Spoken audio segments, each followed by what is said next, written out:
Everyone, it's Charlton. Okay. Mark Zuckerberg gave an hour-long interview with Recode magazine or publication. The chief editor, I don't even know her name, and it's making a lot of news because he talks about a lot of topics. You know, they're in the news all over the place because there's the WhatsApp, there's mob killings in India, you know, Cambridge Analytica.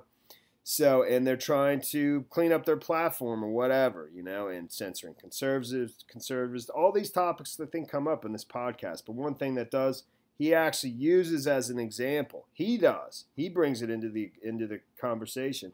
Zuckerberg, Holocaust deniers, and she talks about Sandy Hook, and you know, like why everyone knows that's everyone knows that people saying that a hoax is a lie, and so why do you even allow people to do that? And he says that is a lie, but then he's just trying to distinguish. There's a fine line between saying things that are just flat out harassment or that are meant to hurt people, and or even harass, like the parents of Sandy Hook, saying that it's a lie or whatever. That is harassment. There's a fine line between that and just allowing people to believe ridiculous things. You know, and people can just believe whatever they want to believe, even if it's ridiculous, if it's not hurting anybody, basically, I guess. I haven't even listened to what he says, but he's already clarified it because there's been a lot of outcry about it. There's a lot of different opinions, I think, floating, you know, circulating on Twitter. I'm over here on Google. They have some posted. I'll read a couple, I think. And, you know, the big thing for me there's so much to this, and it does get very complicated. I mean, because of the topic, you know. I mean, anytime you have a topic where millions of people are killed, you know, systematically, intentionally.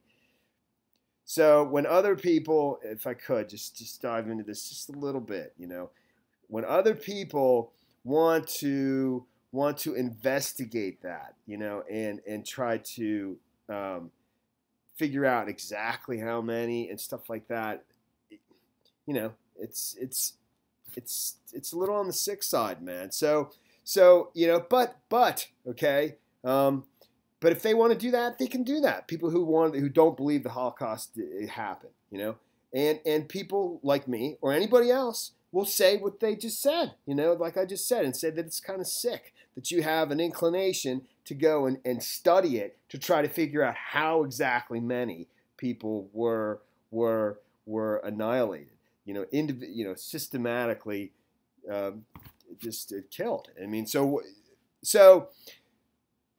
hopefully I made my point. Is that, you know, if people want to do it, then let them do it. But there's always going to be more people who are, you know, rational, fair-minded people, in my opinion, that disagree with that and have the right to say they disagree with that, you know. But if you don't allow the, you know, sort of, in my, you know, people, crackpots to go out to investigate that kind of silly, that nonsense, you know, then you almost threaten the people like myself, my own opinion, who disagrees with that. So, you know. And you could actually take away the more opinions. I'm totally screwing this up. The more opinions that are the right opinions by taking away the wrong opinions. What a mess. All right, so let's just go. Let's just go and listen to what he had to say. Let's go from there. Violence we are going to take down, because that's basically the principles that we have on what we remove from the service are. If it's going to result in real harm, real physical harm, or if you're attacking individuals, then that content shouldn't be on the platform, right? And there's a lot of categories of that we can get into. But then there's broad debate. And okay, Sandy Hook didn't happen is not a debate. It is false. You can't just take that down. I agree that it is false. Okay. And I also think that going to someone who is a victim of Sandy Hook and telling them, hey, no, you're a liar, that is harassment, and we actually will take that down. But overall, you know, I mean, let's take this a little closer to home, right? Okay. So I'm Jewish, and there's a set of people who deny that the Holocaust happened, right? I find that deeply offensive. But at the end of the day, I don't believe that our platform should take that down, because I think that there are things that different people get wrong.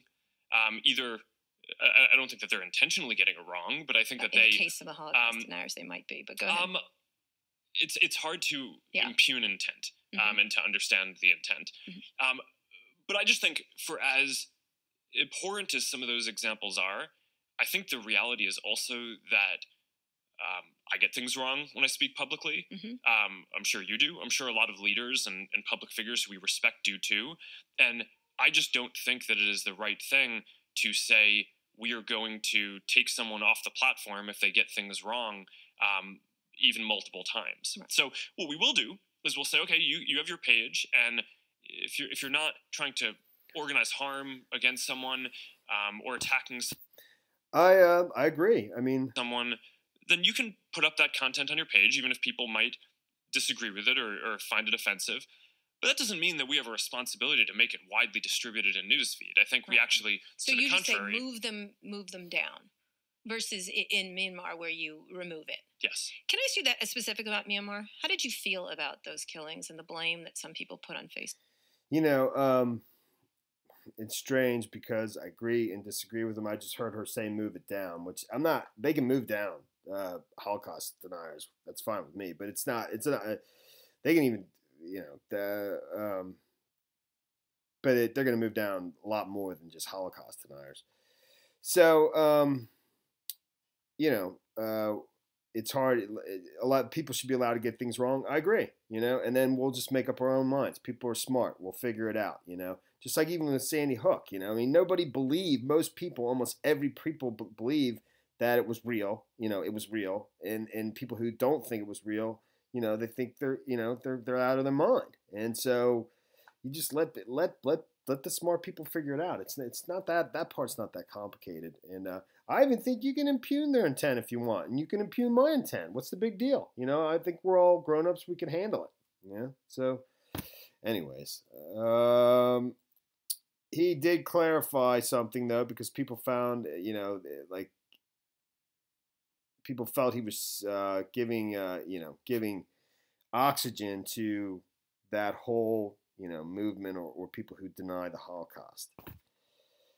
So, you know, I mean, it's just like the Sandy Hook, you know, thing, like telling InfoWars they can't talk about it or whatever, people who say it's fake.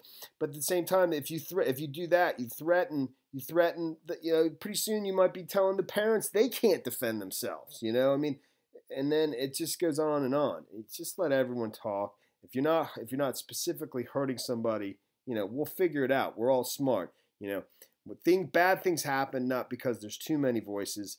Bad things happen when there's not enough voices. When people aren't allowed to have their voices heard. You know, it's not when too many people are allowed to have their voices heard that bad things happen. It's the other way around. So over here, it says Mark Zuckerberg clarifies, I personally find Holocaust denial deeply offensive, and I absolutely didn't intend to defend the intent of people who deny that.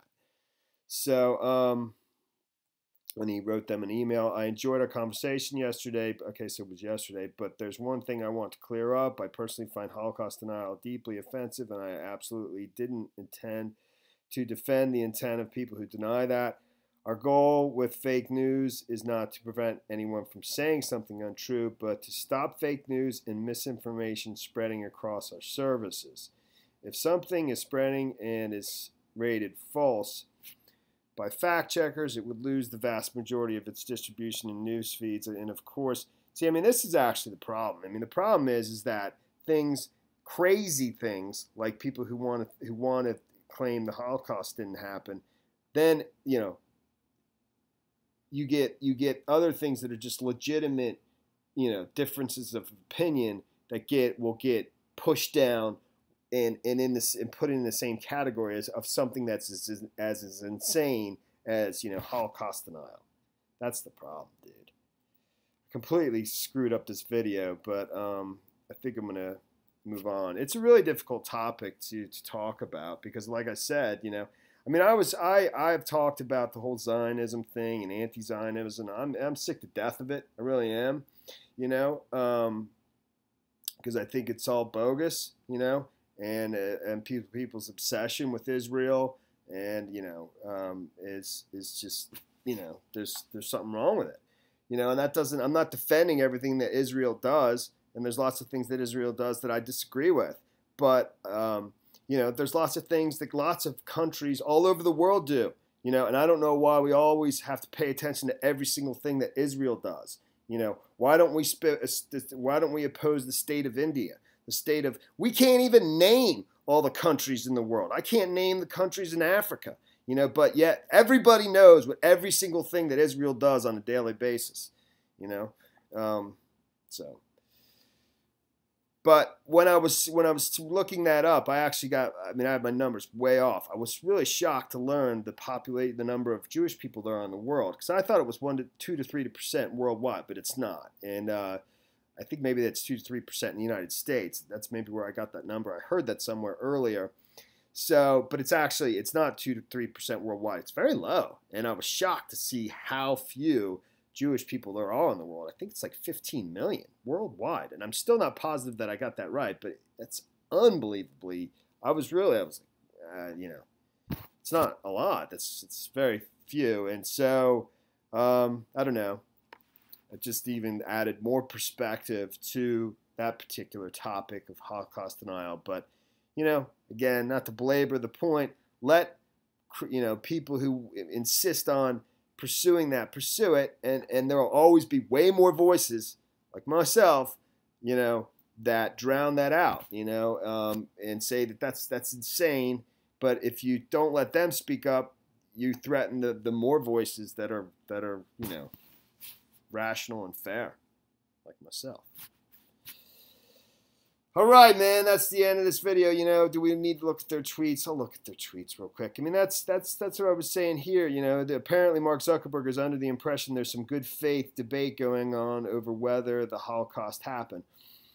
Again, I mean, I just go back to what I say. That's not what's important. What's important is there's more voices out there that are going to disagree with those, and you got to let them all talk.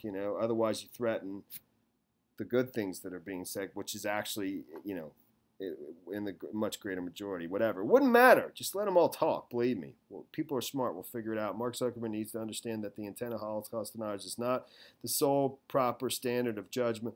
We can debate the limits of free expression, but it's the impact that matters greatly, not just the intent. I think what I say is more important. And, Facebook should not delete Holocaust denial content, as I don't think they're intentionally getting it wrong. I don't know. That doesn't really mean anything to me. This is what gets me. Zuckerberg has been largely radio silent since Cambridge Analytica, his first major media event since, and he just blurts out Holocaust deniers don't have bad intent. So that's what he was cleaning up. Maybe he says that later in the podcast. I don't know. I'm going to end this video. You know how I feel, I think. Hopefully I made sense. Thanks for watching my videos. Please subscribe to my channel. Give me a like down below, and I will see you in the next video. Later, man.